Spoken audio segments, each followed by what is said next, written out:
반갑습니다. 우리가 1월 초에 조금 강의를 시작했는데 기분 좋게. 그런데 코로나 사태가 나와가지고 근 4개월을 쉬었어요. 예, 그래가지고 지금 5월 둘째 주에 지금 이제 오늘 이 석광을 하게 됐습니다. 그래서 하는데 4개월 쉬는 바람에 이게 6개월 코스인데 이 진도 맞추기가 굉장히 어려워요. 근데 그럼에도 불구하고 아주 중요한 거 위주로 하는데 특히 오늘은 영상 제작을 하기 때문에 그거에 좀 맞게끔 여러분들이 다 아시는 거는 조금 더 들어주시고 그걸 위주로 제가 강의를 좀 하겠습니다. 왜냐하면 이런 것들을 지금 공론화시키고 대중화시키는 게 중요한 작업이기 때문에 여기서 내가 한 10년 이상을 강의했는데 이것이 아직도 이 공론화가 안 되고 있어요. 이 단군사는. 그래서 여러분들이 오늘은 좀 이렇게 협조해 준다는 그런 분위기로 강의를 진행하면 좋겠습니다. 그래서 우리나라의 가장 기본이 되는 것이 이 상고사 쪽, 한국 상고사 쪽, 이쪽이 지금 우리나라에서 교과서에도 별로 안 실리고 가장 취약한 분야이고, 그 다음에는 이제, 우리나라의 역사를 공부하다 보면 우리 민족의 전통, 종교를 알 수가 있어요. 그래서 오늘 그거를 조금만 좀 밝히겠습니다. 우리나라가 지금 일제 때는 일제 식민사학으로, 이 식민사학이란 말도 쓰기도 싫은데, 하여간 일제 때의 왜곡된 역사는 여러분도 알지, 이거 누서 일제가 있고, 또 이제, 서구의 이원주의적, 이원주의적 철학 사상에 입각한 신앙 문제가 대두되고 있는데 이것이 우리나라의 전통 사상하고는 맞지가 않아요. 그래서 이제 이런 것들이 지금 우리나라에 제가 볼 때는 우리나라의 민족 정기를 발현하는데 많은 방해가 되고 있는, 너무 강하게 얘기하는 건지 모르겠는데, 그런데 어차피 여러분들은 알아야 되니까 그것을 그래서 오늘은 그런 얘기를 위주로 한국 상고사 분야 다시 한번 얘기하고요. 그 다음에 단군 신화의 종교적 재해석을 한번 해보겠습니다. 신화에 나타난 사상이 어떤 것인가 종교적으로 재해석을 해보겠습니다. 자, 지금부터 시작입니다. 네.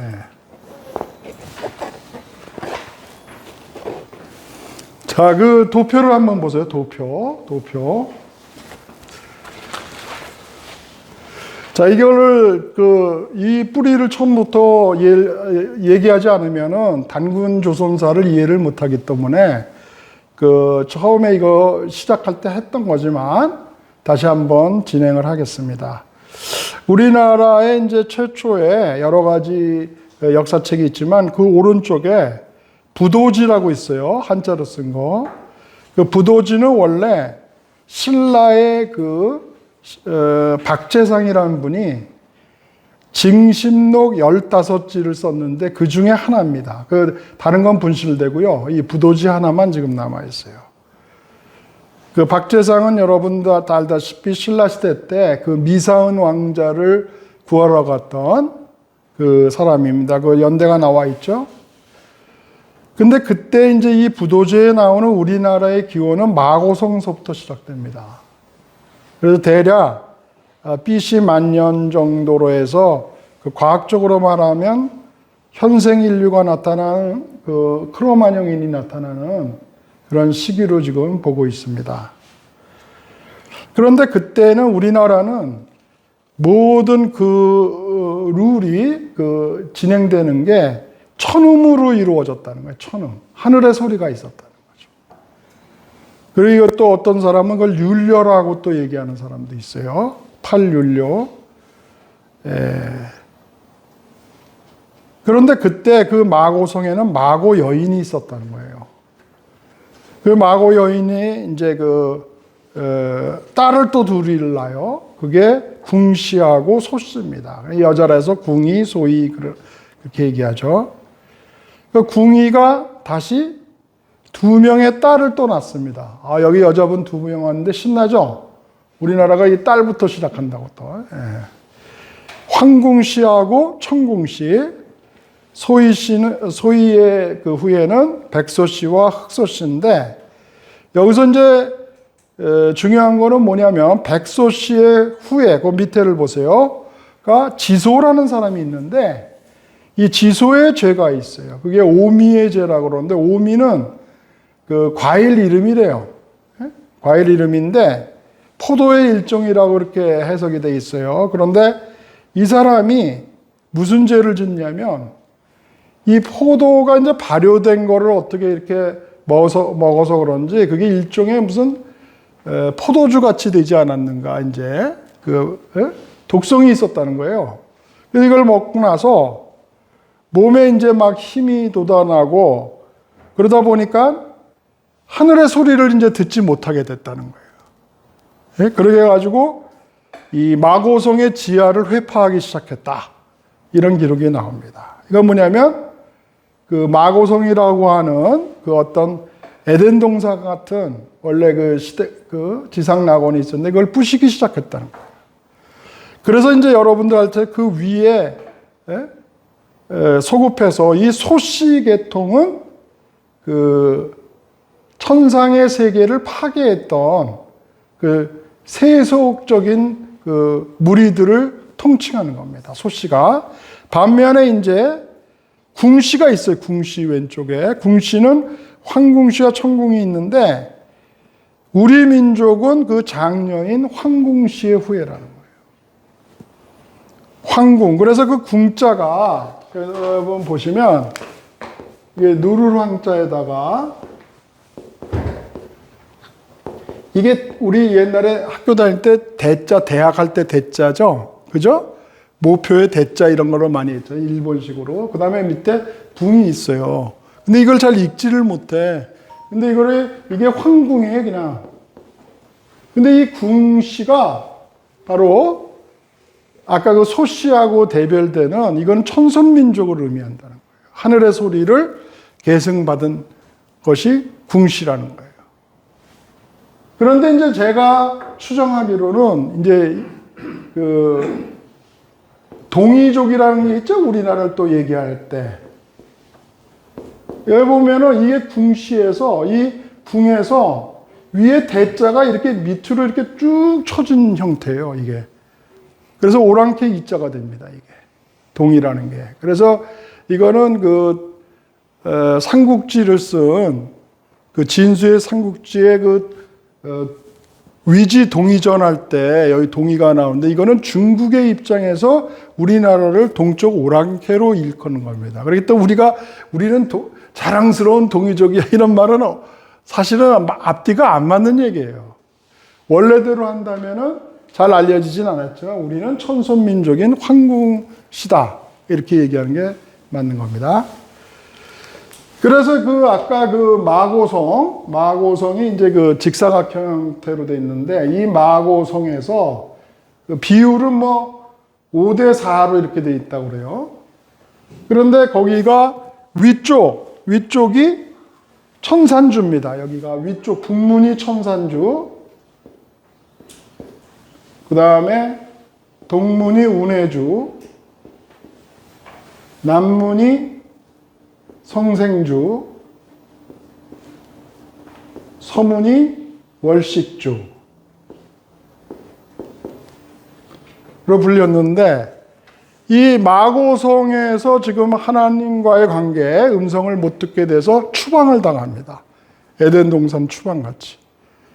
그래가지고 여기가 아까 황궁씨는 천산주, 청궁씨는 운해주, 그 다음에 백소씨는 월식주, 그 다음에 여기는 흑소씨는 성생주로 이렇게 터져서 흩어진다는 얘기예요. 그런데 우리는 아까 장녀인 황궁씨고 황궁씨는 북문으로 나왔다는 거예요.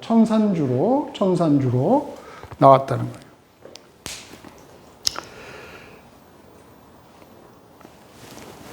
그때가 이제 BC 9200년 정도 되고, 그 다음에 이제 이것이 흩어져 나올 때, 우리가 천손민족이라는 것을 얘기하는 것은 뭐냐면, 세 가지의 사명을 받고 나왔다는 거예요. 추방할 때. 그게 왼쪽에 나와 있죠. 첫 번째가 마고성. 지금 이 하늘의 도성, 이 부도라고 합니다.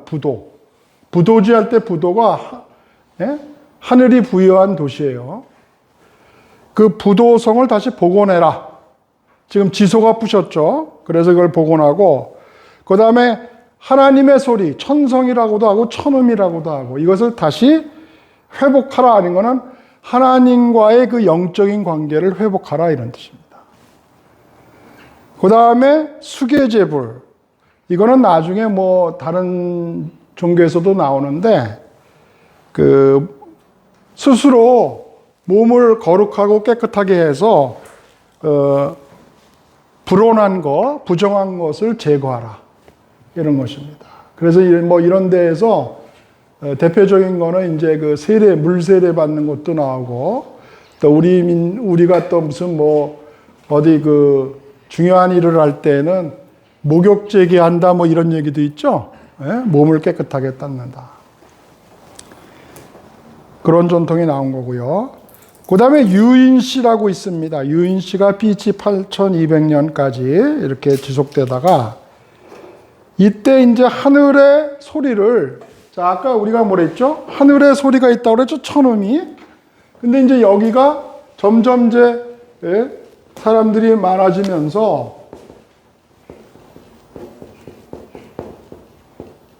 천음이 이제 유인시에 들어와서는 천부인이라는 걸 만듭니다. 천부인.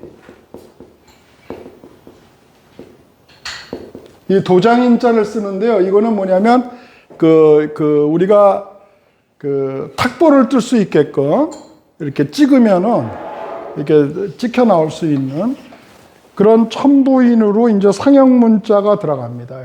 여기가 들어가서 천부인을 만드는데, 옛날에는 이 소리를 표현하는 게 주로 숫자로 많이 표현을 했대요. 숫자로.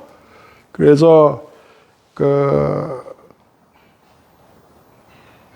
뭐 피타고라스 같은 사람은 뭐 우주는 수이다 뭐 이렇게 얘기하기도 하고, 약간 옛날에는 이게 자연의 언어라고 했단 말이에요. 그러다가 이제 여기까지는 이제 여러분들이 선사시대 막 한참 위에 얘기를 한 거고, 여러분들이 이제 알기 시작하는 게 뭡니까? 환인이 환웅을 낳고 환웅이 단군을 낳았다. 이건 어디서 많이 들어봤죠? 그런데 그것이 그렇게 3대 얘기가 아니라 환인이 통치하는 환국이 있었고, 그 다음에 환웅이 통치하는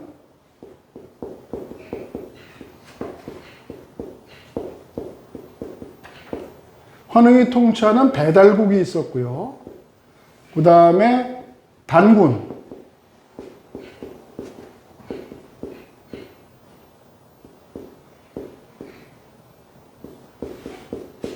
단군이 통치하는 단군 조선이 있었다. 이렇게 세 개의 나라가 있었던 것입니다. 그리고 연대별로 이제 쭉 보시면, 환인은 초대 안파견 환인서부터 7대 지윌이 환인까지 있었다 그러고, 총 3301년간 지속되었습니다. 거기 나오죠. BC 7199년에서 BC 3898년. 여기서부터 나오는 기록은 환단고기에 나오는 얘기입니다. 그래서 아까 이 환인 시대서부터 이제 우리나라 최초의 나라라고 얘기할 수 있는 킹덤이라고 그러죠. 그런 것들이라고 이제 우리나라 환단곡이 그 고대사에 이제 기록이 되고 있고요. 그 다음에 이제 맨 마지막 7대 지위리가 여태까지는 이 하늘의 제사를 지내는 천산에서 있었나 봐요. 근데 땅으로 내려옵니다. 하산을 합니다. 배달국 시대 때는. 그때 세계에 천부인을 주고 내려오게 했다. 이렇게 나옵니다. 그래서 그때 내려오는 게 이제 배달국입니다. 여러분들 그 배달을 좀 잘 알아야 돼요.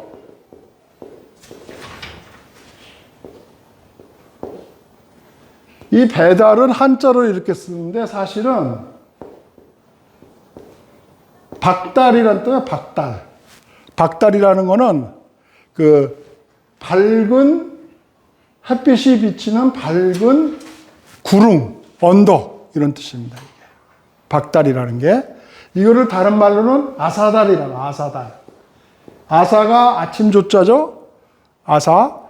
그래서 이 아침에 햇빛이 잘 비치는 아주 높지 않은 구름, 한 200~300m 높이에 우리 선조들은 그런 데다가 거주지를 많이 세웠습니다. 이게 평야지 얘기 아니에요, 우리나라는.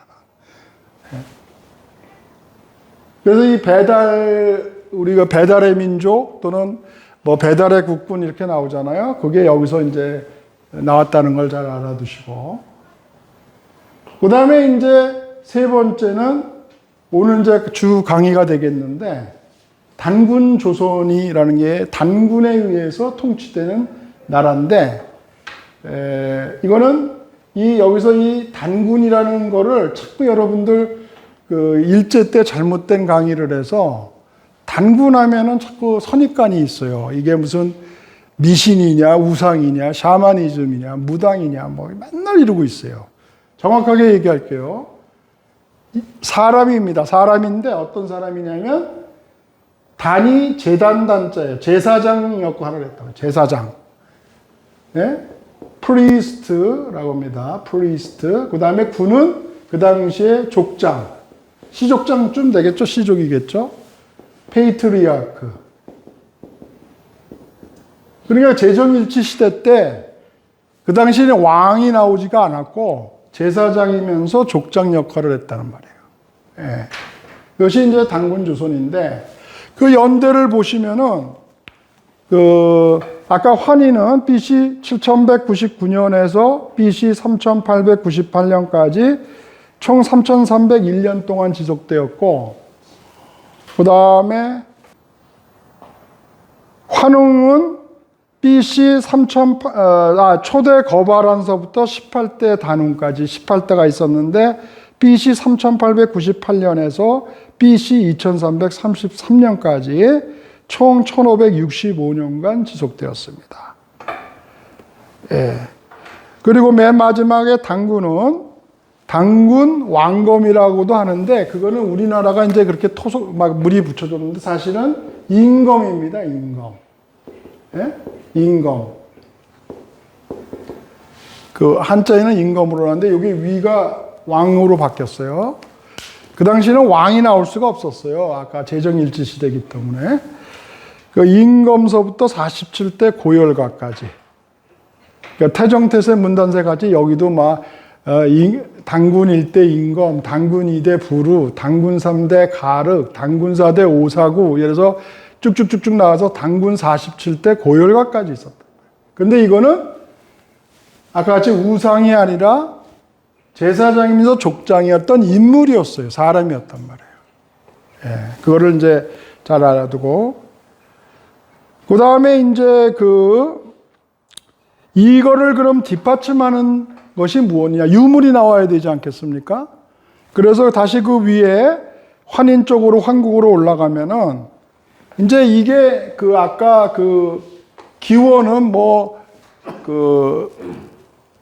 여러 가지 중앙아시아 쪽 파미르 공원이라는 설도 있고 그렇지만 어떤 기록이 없어요. 추정되는 거지. 거기서부터 아까 북문으로 나왔다고 그랬죠, 우리가. 그 마고성의 북문으로 나와서 이렇게 쭉 오면 여기 이제 그 키르기스스탄이라는데 천산산맥이 있고요. 그리고서 이쪽으로 쭉 올라오시면 이게 알타이 산맥이 나옵니다. 알타이. 여러분들 잘 아시죠? 그 다음에 쭉 오면은 바이카로스. 이 바이카로스에 브리아트족이라고 그래서 우리 한국인하고 똑같이 생긴 사람이 있어요. 그래서 거기서 이제 쭉 있다가 어디로 오냐면은 여기 그 흑룡강성하고 여기 그 내몽고 자치주 사이에 경계에 있는 대흥 알령이라고 하는 그 산맥이 있어요. 커다란. 여기를 기점으로 해서 일부는 넘어가긴 하고 일부는 이제 여기서 이게 너무 추운 지역이니까 어디를 찾겠어요. 기온이 온난하고 물이 좀 있어야 되겠죠. 강이. 그래서 이렇게 쭉 내려오면은 여기가 이제 그 요하, 서요하 이렇게 요하가 흘러요. 그래서 이 서요하 지역에 내몽고 자치주가 나옵니다. 이런 지역, 내몽고 자치주하고 이 지역에 그 좀 어려운 건데 이 환웅 시대는 환인 시대, 황국 시대 때를 증명하는 게 흑룡화, 사해 이 두 개의 문화가 있는데 이거는 신석기 시대입니다. 신석기 시대. 그래서 여러분들이 지난 시간에 그거 봤는데 한번 다시 보여드릴게요. 그 흑룡화나 사해에서 나오는 것이 그 여기 보시면 알겠지만 그 빗살무늬톡입니다. 빗살무늬톡이. 빗살무늬톡이 우리나라 저 나오죠. 저기 워커힐 있는데, 예. 그 암사동이죠. 그 강동구. 그 다음에 이제 나오는 게 여기 옥귀걸이가 나오는데 우리나라 한반도에서 출토하는 거하고 동일한 형태의 옥이 나옵니다. 이게. 그래서 대표적인 게 옥귀걸이하고 빗살무늬토기가 나오는 게 이제 그 우리나라의 그 황국시대 때 흑룡화 사회문화. 그러니까 이것이 최근에 발견이 됐는데 1980년대 발견이 됐는데 정확하게는 뭐 그 86년도에 발견됐으니까 얼마 안 됐죠. 82년도에. 그러니까 이것이 발견되고 나서 이 유물에 대한 그 유물 그 시대 하는 거 있죠. 그 탄소 연대로 측정했더니 이 시대, 환인 시대, 이 황국 시대하고 거의 일치합니다. 그리고 그 유물의 특성이 우리 민족 한반도에 있는 그 유물하고 비슷하게 나오고 있습니다. 그 다음에 두 번째는 이제 환웅, 이 배달국을 증명하는 건 거의 보셔야겠지만 홍산 문명입니다. 홍산 문명은 여러분들 많이 들어봤을 거예요. 그리고 홍산 문명은, 예? 꼭 아셔야 돼. 그 배달국 시대 때는 홍산, 이게 붉은홍입니다.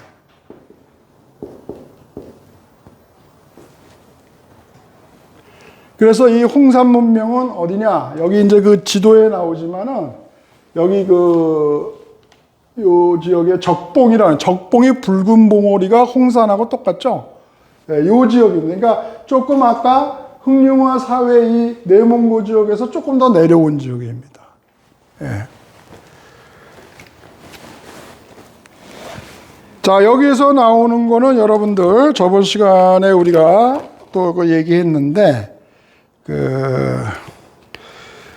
여신묘가 나타나요. 여신묘. 십자가 형태의 여신묘가 여기 나타나고 그 우화량이라고 하는 지역에 그 다음에 이제 그 묘하게 예? 아주 처음 볼 때는 좀 무섭더라고요, 내가. 근데 자꾸 보니까 친해졌어. 예, 마음에 들어요. 예, 옥으로 되어 있고 이렇게 했는데 이게 정체가 뭐냐 자꾸 그랬거든요. 그런데 그 밑에 곰 턱변이 뭐 이런 곰과 관련된 이 저기 흙이 나오고요. 그 다음에 그거를 뒷받침하듯이 여기 홍산의 이 옥이 장신구로 변합니다. 아까는 귀걸이 보이셨는데 지금은 여기 옥웅룡, 웅하면 고문자죠. 곰의 형태를 보이는 거나 이런 것들로 옥저령, 돼지저자, 그래서 돼지 형태로 만들거나, 그래서 이 옥으로 된 형태의 장신군들이 나오는데, 이거는 아주 직분이 높은 신녀들, 그 당시에 이런 사람들이 가지고 있었던 유물인데, 그래서 우리가 이거를 지금 이게 누구냐 도대체, 이 여신이 누구라고 그랬죠 옛날에? 기억나요? 이게 그래서 우리나라 그 단군 신화에 나오는 그 곰 토테미즘에서 웅녀상이 아니냐 이렇게 지금 보고 있습니다. 왜냐하면 그거와 관련된 곰 턱뼈라든가 이런 것들이 나와 있거든요. 그러니까 이제 이런 거는 우리나라의 그 단군 신화하고만 연결이 되잖아요. 중국하고 단군 웅녀 이런 거는 관계가 없잖아요. 그래서 이것들이 이제 우리 민족의 유물일 것이다 이렇게 보는 거죠. 그다음에 이제 단군은 여러분들 교과서에서 많이 배워가지고 이거는 하가점 하층문화라고 그래가지고 여기서 나오는 거는 하가점 하층문화라 해서 피파형 또는 세형 청동검 또 그리고 무슨 단유세문경 이런 거는 이제 우리나라 교과서에도 나오는 겁니다. 예. 그래서 이런 우리나라의 황국 배달국 단군 조선의 그 역사가 기록에는 돼 있지만 이것이 1980년대 이제 하나하나 이 내몽고 지역이라든가 이 요소 지역 이런 데서 이 유물이 발견됨으로써 그리고 그 연대가 비슷한 유물들이 나오기 때문에 이제 이거를 우리가 이것이 어떤 그 실증적인 그 모습을 보여주고 있다. 자, 그러면 이제 여태까지 이거를 얘기하는데 아주 강의가 굉장히 길어졌는데, 그러면은 이제 단군, 오늘의 주된 강의인 단군은 아까 얘기한 대로 제사장이면서 족장이었다 그랬죠. 자, 그리고 여기는 아사달에 아까 박달, 배달이라고 그랬죠. 거기에 신시라는 거는 우리가 귀신 신자라고 하는데 사실은 저번에 얘기했죠.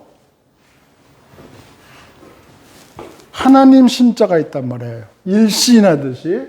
그래서 한번 모르는 사람은 다시 한번 써보세요. 좀 어렵지만 이게 하나님 신자거든요.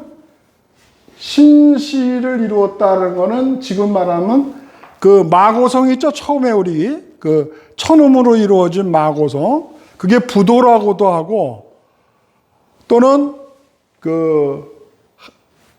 신시에서 쉽게 얘기하면 하나님의 도성 또는 하나님의 도시가 되는 겁니다. 예? 예. 우리 민족의 뿌리는 이 하늘의 소리서부터 시작됐단 말이에요. 예? 그런데 이 일신, 이제 여기 앞에 일신이 붙으면 뭐냐면 이제 여러분들 나중에 삼일신고나 저한테 천부경이나 이런 거 공부하면 일신이 하나님입니다. 번역하면.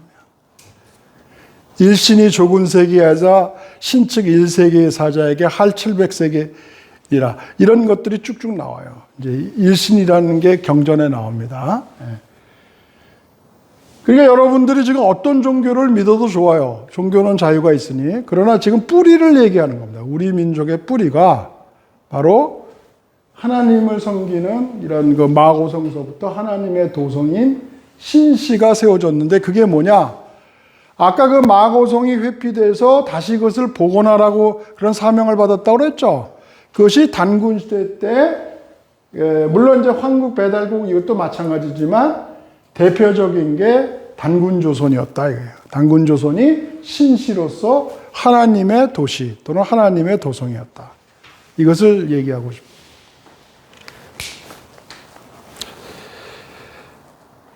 자, 그러면은 여기서 이제 단군 조선을 얘기하기 전에 단군 신화 있죠, 여러분들. 그렇게 그냥 잊어버리지도 않아. 그런 거는 어떻게 해, 그냥.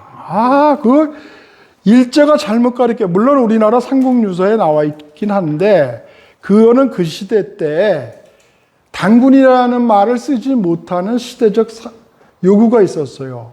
보세요.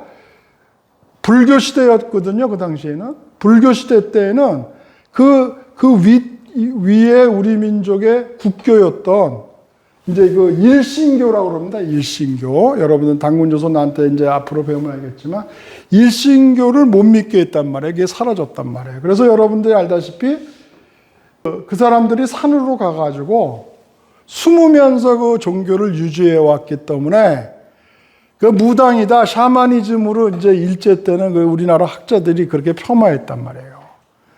그거는 조선시대 때 유학을 할 때에도 정도전이 그 불교를 탄압했잖아요.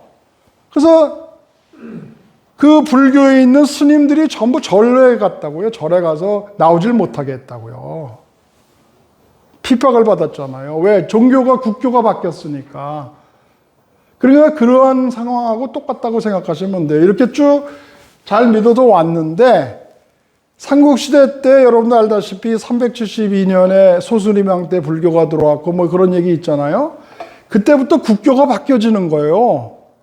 그러니까 이 단군서부터 쭉 믿어왔던 일신교가 탄압을 받고 아웃사이더로 떨어져 나가는 겁니다.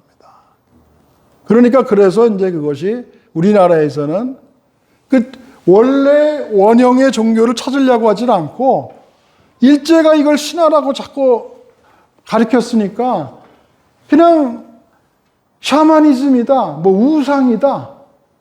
예? 마치 이거는 뭐 그리고 어떤 데는 뭐 이거를 막 그냥 단군은 아까 얘기한 대로 제사장이면서 족장이었는데 단군 자체가 하나님인 것 같이 또 이렇게 섬기는 데도 있어요. 그건 잘못된 거예요. 이거는 기독교에서 말하면 아브라함과 같은 역할을 한 사람. 제사장이면서 족장이에요. 아브라함이 하나님이 아니죠. 아브라함이 믿었던 하나님이죠. 단군이 섬겼던 하나님이 있단 말이에요. 예.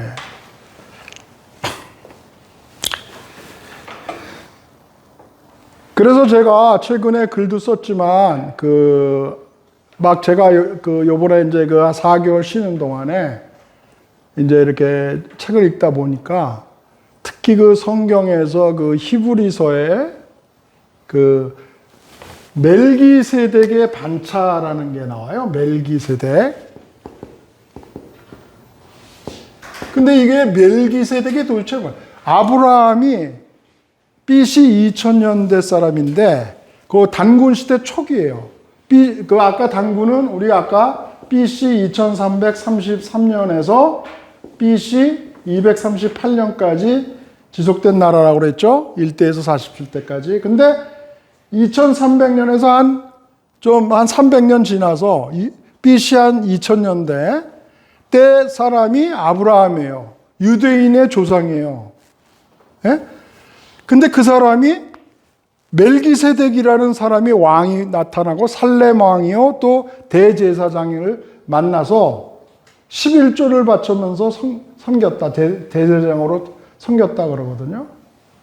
근데 아브라함이라는 건 유대인의 조상이에요. 그 위는 안 나타나요. 유대인이. 물론 이제 그러니까 최초로 유대인의 조상이 1대를 아브라함인데 그 사람 이전에 제사장이 있었다는 거예요. 대제사장이면서 살렘 왕이다 이렇게 나오는데 그 사람의 정체가 뭐냐? 교회에서 밝히지를 못해요. 예. 그런데 그 당시에 BC 2000년대나 그 이상 때 나라를 형성했던 건 우리나라밖에 없어요. 단군조선밖에.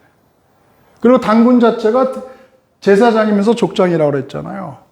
그러기 때문에 그 아브라함이 만났던 멜기세덱이 그 단군의 한 사람이었을 것이다. 단군의 직분을 가진. 굉장히 이거는 왜냐하면 내가 연구를 해보면 그 당시에 유대인의 조상인데 그 위에 그 시대에 나라가 없었어요. 제사장을 가지고 있었던, 왕을 가졌던 그런 국가가 없었단 말이에요. 그렇기 때문에 그래서 멜기세덱의 반차, 오더라고 그러죠, 영어로는. 그 질서를 따라서 쭉 내려오다가 예수님이 이게 아니라 다른 지파인, 그렇게 나와요. 다른 지파인 멜기세덱의 반차를 따라서 대제사장이 돼요. 이렇게 나오거든요. 그래서 이제 이것이 이제 우리 민족의 하나님 신앙하고 예수님의 복음이 연결되는 게 아니냐. 이제 이런 걸로 제가 글을 썼습니다. 자, 그리고 이제 조금 더 제가 거기 보시면 알겠지만 책으로 이제 다시 돌아가세요. 책으로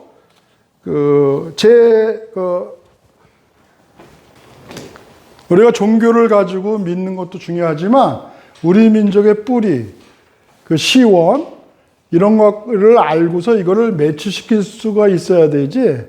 윗부분 딱 잘라버리고 밑에서부터 자꾸 이렇게 시작하면, 예를 들면 유학이라는 거는 성리학하고 또 다르단 말이에요. 내가 누차 얘기했죠. 성리학은 우리 단군시대 때는 이기 이론론이란 말이에요. 그런데 그것이 주작에 와서는 이기 이원론으로 학설이 바뀌어요. 그래서 지금 우리나라는 거꾸로, 제가 성균관에서도 가르쳤는데 중국의 주작에서부터 우리 그 조선이 유학을 받아들였다. 이런 식으로 거꾸로 엉터리를 가르쳐요. 유학이 생기기 그 이전에 공자님이 BC 500년대 사람이거든요. 이제 조금 있어 여기 제가 강의하는데 BC 600년대 이미 성리학이 생겼고 그 성리학이 이기 이론론이었다라는 얘기가 나옵니다. 그러니까 이게 완전히 학설이 달라요. 그래서 여러분들 그런 얘기들 좀 하고 싶었고, 모두에 제가 얘기했지만은, 여기 하나 더, 시간 가도 할 수 없습니다. 이거 한번 다시 보세요. 아까, 환웅시대 중간에 보면은, BC 3500년경에, 제5대 환웅이 누구냐면 태우의라는 겁니다.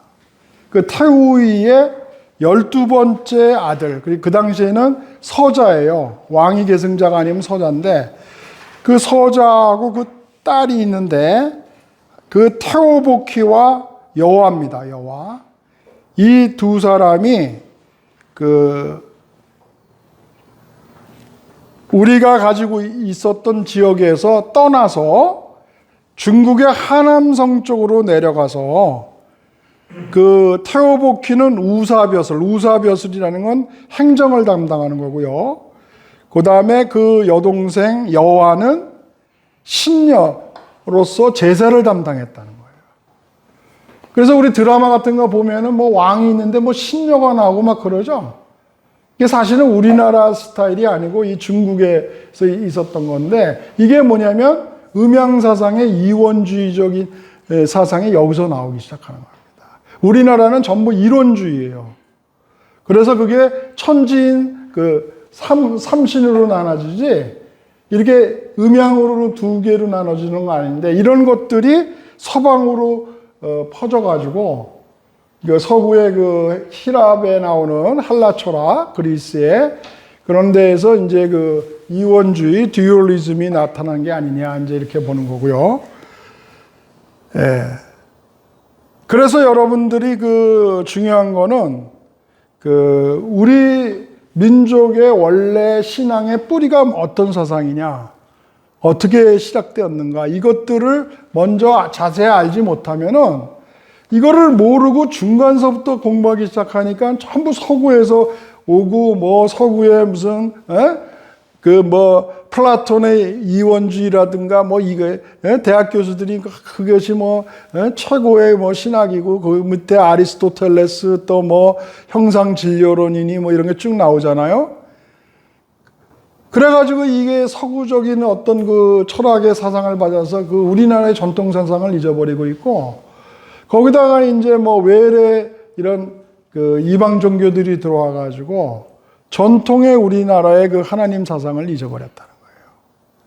그래서 그런 의미에서 단군 조선의 종교적 재해석이 그 27페이지를 보면은 제가 그 국민일보 쿠키뉴스 기사, 인터넷 기사에 2013년 3월 14일 날짜에 이미 게재를 했습니다, 제가. 예? 오래됐죠? 7년 전이 됐네요, 벌써. 예. 자, 이거를 간단하게 제가 좀 요약하면은, 그 신화하면은 우리가 여러분들 신화, 그러면 영어로 미스라고 그러죠. 미스 또는 풀네임이 미솔로지라고 그러죠. 미솔로지. 신화라는 거는 우리나라는 허황된 이야기, 뭐 없었던 이야기 이런 걸로 알고 있단 말이에요. 근데 신화라는 거는 선사시대는 건 문자가 없는 시대 때를 나타내는 또 하나의 훌륭한 역사가 신화라는 거예요. 왜? 그 당시에는 문자가 없었기 때문에, 선사시대 때는 문자가 없었기 때문에 노래나 또는 구전이나 뭐 설화 뭐 이런 걸로, 또 시 뭐 이런 걸로 이렇게 구전으로 내려올 수밖에 없었다. 왜? 쓰질 못하잖아요, 글자를. 그러다 보니까 어떻게 돼요? 함축적으로 얘기할 수밖에 없다는 거예요. 뭘 자세하게 글로 못 쓰니까. 아까 얘기를 하면 환인이 환웅을 낳고 환웅이 단군을 낳았다. 이것도 설화식으로 얘기하는 거예요, 그게. 왜? 뭐 아까 세 개의 킹덤이 있었는데 뭐가 있었고 그걸 자세하게 얘기할 수 없잖아요. 기억력도 사라지고. 그러니까 함축적이고 은유적으로 표현할 수밖에 없었지만, 그러나 그것이 엉터리가 아니고 그 선사시대를 표현하는 또 다른 훌륭한 역사다, 기록이다. 예. 그러면은 그 함축적으로 표현할 수 있었던 그 선사시대 때의 역사인 신화를 어떻게 해석을 하느냐가 중요하다는 거예요. 해석을 종교하는데, 나는 단군 신화를 우리가 아까 그 마가서부터 하늘의 소리에서부터 이렇게 해석을 해서 천부인 뭐 이렇게 얘기하는 걸 상황으로 볼 때 종교적으로 이거를 해석을 해보자 이렇게 썼던 것입니다. 단군 신화는 여러분들이 뭐 삼국유사에 있고, 제가 여기서 얘기를 안 해도 여러분들이 이거는 잊어버리지 말라 그래도 그냥 악착같이 기억을 하더라고. 이걸 엉터리다 그러면 더 기억을 해요. 어떻게 된 게. 예? 뭐 단군 신화 얘기해보라 그러면은 나는 다 잊어버렸는데, 누가 좀 얘기할 사람 있어요? 무슨 예? 예? 저 있죠? 무슨 호랑이 곰 나오고 뭐 이런 거 있잖아요. 뭐 동굴에서 들어갔다 뛰쳐나갔다 곰은 인내심이 있어서 웅녀가 됐다. 그럼 그 얘기만 들으면, 야, 아무리 그렇지만 곰이라는 동물이 어떻게 여자가 되냐, 웅녀가 되냐, 이건 말이 안 된다. 그렇게 얘기할 거 아니에요. 그거는 신화가 아까 그 문자가 없던 선사시대 때의 상징적인 얘기이기 때문에 그거를 해석을 해야지, 직설적으로 그렇게 해석을 하면은 엉터리가 되는 거예요. 어떻게 곰이 웅녀가 됩니까? 근데 그걸 아직까지도 그렇게 받아들이고 있단 말이에요. 예? 예. 그 곰이 웅녀가 났다는 걸 얘기하면, 아까 우리가 환웅족이 이제 저기서부터 쭉 변천해 왔다고 그랬잖아요. 근데 이 사람들은 뭐냐면, 하늘의 소리를 가진 사람, 또는 천부인을 가진 사람, 또는 다른 말로 하늘의 계명, 천계를 가지고 왔던 사람들이란 말이에요. 그런데 아까 우리 웅녀라고 봤듯이 이 지역에는 곰신앙을 가졌던, 그 당시에 이제 이거는 교과서에도 요즘 주석으로 조금 달았는데, 토테미즘이 있었다는 거야, 토테미즘. 곰호랑이라는 건 뭐냐면 진짜 동물 곰호랑이가 아니고 곰을 섬겼던 웅시족, 호랑이를 섬겼던 호시족이 있었다는 것을 의미한다는 거예요. 웅시족과 호시족. 충분히 그럴 수 있죠. 또 애니미즘 같은 건 달을 섬길 수도 있고 고목을 섬길 수도 있고 또 뱀을 섬길 수도 있고, 그죠? 옛날엔 그랬단 말이에요. 그런데 독특하게 이 환웅이라는 사람은 아까 쭉 내려온 게 하늘의 자손이라면 황궁시서부터 쭉 내려온, 이해되시겠죠? 그래서 내가 이거를 지금 아까 그걸 설명 안 하고 여기서부터 딱 시작하면은 뿌리를 또 모르잖아요. 그래서 내가 시간을 가지고 또 얘기했던 거예요. 그럼 이 환웅이라는 거는 천선민족이에요. 천선민족. 하늘의 소리, 천부인을 가진 이 민족이 이동을 해왔다는 거예요. 이렇게 이쪽으로. 그런데 여기에는 토착신앙인 곰신앙을 가진 그 곰신앙과 호랑이 신앙을 가진 두 개의 민족이 있었는데, 뭐 시족이라고 그러죠. 민족이라기보다. 근데 이 하늘의 계명, 계율을 전파했다는 거예요. 이 환웅이 와서. 그랬더니 이 웅시족은 그럼 그것이 올바르다. 그러니까 내가 곰신앙을 버리고 하나님의 계명을 받아서 우리는 천선민족이 되겠습니다. 그것이 곰이 웅녀로 바뀌었다고 하는 상징적인 얘기란 말이에요. 종교적인 천선민족이 되겠다는 것을 억셉트했다는 의미가 곰이 웅녀가 됐다는 얘기예요. 호랑이는 굴에서 도망갔다는 거는 나는 안 받아들이겠소. 나는 내 거 그대로 믿겠소. 했다는 그 거부하는 현상을 얘기한단 말이에요. 그래서 어떻게 되는 겁니까? 이 환웅하고 이 컨버트된, 그러니까 하나님 신앙으로 바뀐 곰신앙에서 그것이 웅녀가 된 사람이 서로 결합을 한다는 거예요.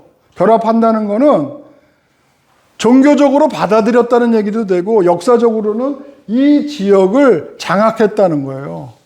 새로운 신앙으로 포교해서 그 지역을 곰신앙을 믿었던 그 지역에서 하나님 신앙을 믿는 지역으로 바꾸게 했다는 그런 의미입니다. 이 결합을 했다는 거예요. 그래서 나타나는 게 당군이에요. 당군. 그럼 이 사람은 당연히 뭐예요? 하나님의 나라를 다스리는 제사장이면서 족장이었다는 말이 이렇게 풀리는 거예요. 이 당군 신화를 종교적으로 해석을 하면. 그래서 이 사람이 뭐라고 그랬죠? 당군 조선을 열면서 뭐라고 그랬어요? 개천을 한다. 개천. 10개자.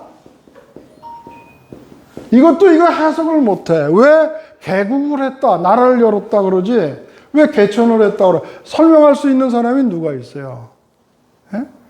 하늘과의 관계를 열었다는 거. 아까 마고성에서 지소의 죄로 천음이 깨졌다고 그랬죠? 독성이 품어가지고. 하나님과의 관계가 영적인 릴레이션십이 깨졌다는 얘기예요. 근데 그것을 다시 이어서 하늘과의 관계를 열어서 하나님의 뜻과 이치로 이 당군 조선을 새롭게 통치해 나가겠다는 것을 대외적으로 표명하고 기념한 그런 날이 바로 개천절이라는 거예요. 그것을 잘 아셔야 된다. 그래서 신시라는 얘기도 아까 나왔다고 그랬죠? 신시, 하나님의 도시. 그래서 우리가 이런 상고사고를 공부하다 보면은 역사하고 내가 종교를 자꾸 연결시키려지 원래는 안 해야 되지만 우리나라 자체가 역사를 공부하면은 그 기원이 뿌리가 그렇게 이루어지고 있다는 거예요. 그래서 하나님의 백성으로서의 우리의 정체성, 아이덴티티를 다시 회복하는 것이 굉장히 중요하다. 여기까지 얘기하고 한 10분간 쉬겠습니다.